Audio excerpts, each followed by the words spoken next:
Some of you might have messed up by getting into trouble with the law, having babies out of wedlock, prostituted your body, got involved in gangs, selling drugs, disrespecting your parents and others, lying and stealing, drinking and running, or just did some things which was wrong to do. Amos 3:2 in the NLT version said, from among all the families on the earth, I have been intimate with you alone. That is why I must punish you for all your sins. He said, I took care of you alone while you were doing your dirt, selling drugs, smoking weeds, drinking your little liquor, drinking your beer, prosecuting yourself, stealing and lying, getting locked up, disrespecting your parents and adults, and getting involved in gang violence. So I must punish you.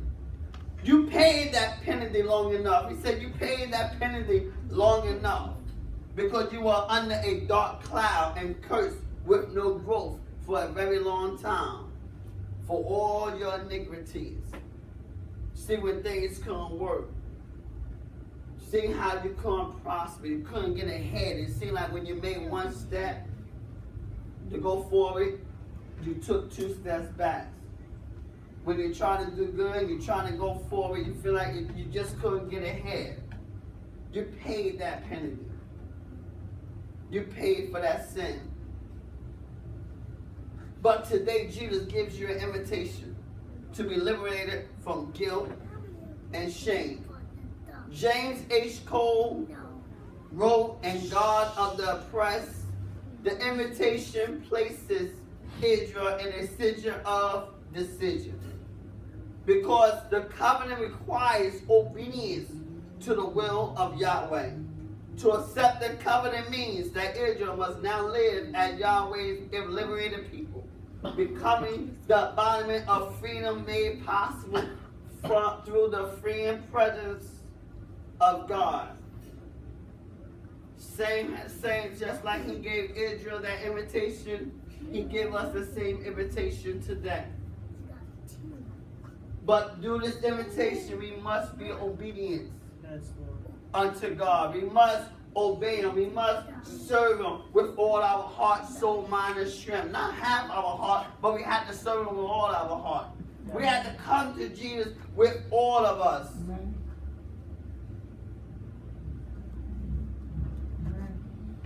To accept this covenant. Amos 2:10 NLT version said, "It was I who rescued you from Egypt and led you through the desert for 40 years so you could possess the land of the Amorites." I like to say it like this. I'm a monologuer and bring it to today. It says, "It was I who rescued you from your baby daddy drama and your baby mama drama. It was I who rescued you from that prison, from that courthouse when you could have done time and could have went and got locked up and could have, amen, done years and 15 years in prison. But it was I that rescued you and gave you a shorter sentence. It was I that took you off the beggar list. It was I that took you off of wear, spare, and food stamp. It was I that gave you ability to get a job and to go back to school and get an education. It was I that rescued and allowed you to have success up today. It was I that rescued you from Egypt, from your bondage, from your oppressed state, from your pity party. It was I that rescued you from being afflicted when you couldn't even offend yourself. It was I that rescued you from Egypt and led you through the desert for 40 years so you could possess the land of the Amorites. God knew what He was doing. God knew what you were going to do when you did it. In the booth in the dark, late at night, He knew. He set this all up. It was a setup. God knew. See, God knew Judas was going to betray Jesus. That's why He had Judas to be a disciple. He needed a Judas to betray Jesus. Because without a Judas, Jesus couldn't go to the cross.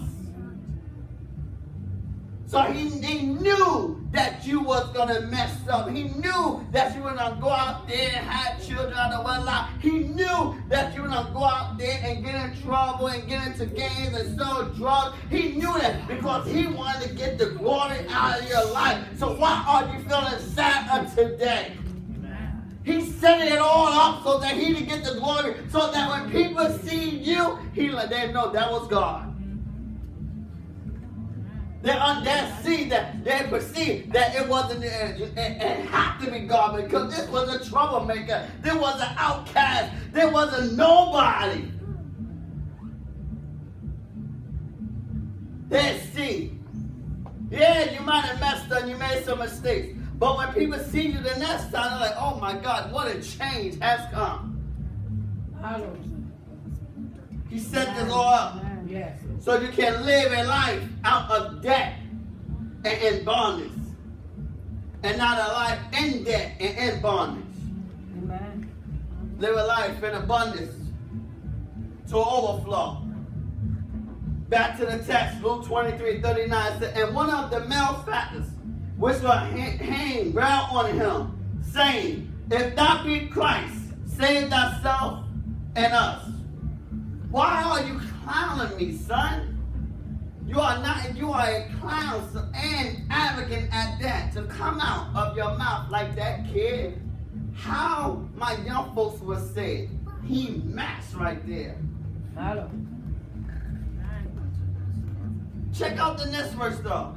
But the other answering, I rebuke him, saying, doest not thou fear God, seeing thou art in the same condemnation? You have no right to come out your mouth in that way.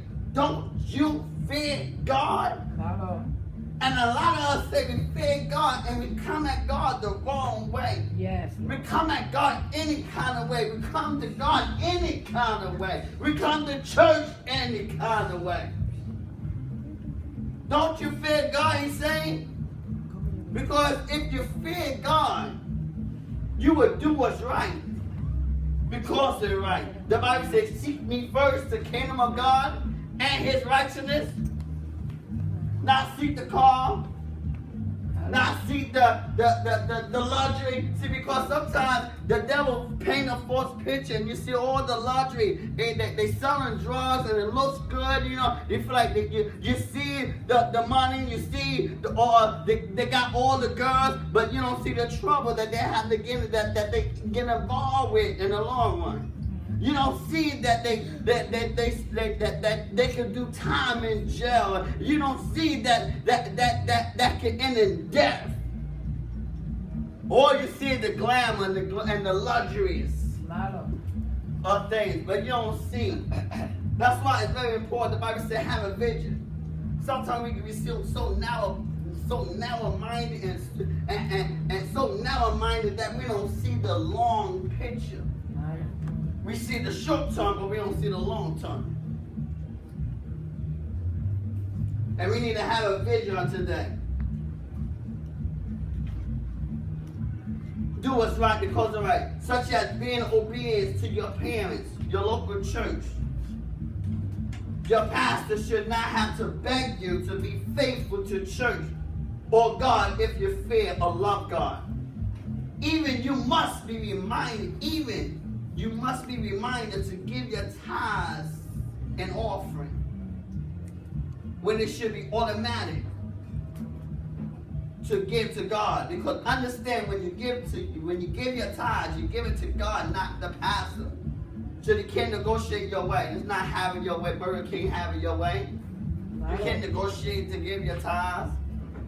I'm gonna give it this thing. I'm not gonna give it the next thing. You know, we can negotiate. Lord, you know I got this bill due. I can't give on today. God said I can't give you on today. How would you like that? Can't negotiate your way. Back to the text. And we indeed justly, for we received the due reward of our deeds. But this man had done nothing amiss. Yes, we did the crime, and merit was coming to us. But this man doesn't warrant any blame or accreditation to anyone. And you want to come down his throat with that craziness? Are you cray-cray? But he bears all our crimes and guilt on him, so we can be liberated from Satan's powers. And he said unto Jesus, Lord, remember me when thou comest into thy kingdom. The pathology, he's guilty and need of a Savior. And it takes guts to humble himself to say, remember me when I go into thy kingdom. It takes guts to come to Christ and to think about all the wrong things that you have done, to know that you need unto that. It takes guts. And a lot of people don't have guts until that. That's why a lot of people don't come to the altar when they should come to the altar. They feel ashamed to come to the altar. They feel ashamed that somebody watching you. It takes guts to come to this altar and to ask for forgiveness. You know what you've done. You know what you need of repentance of. You know what you need of forgiveness. It takes guts to come to this altar. To worry about who looking at you. You should not care who looking at you. You need them.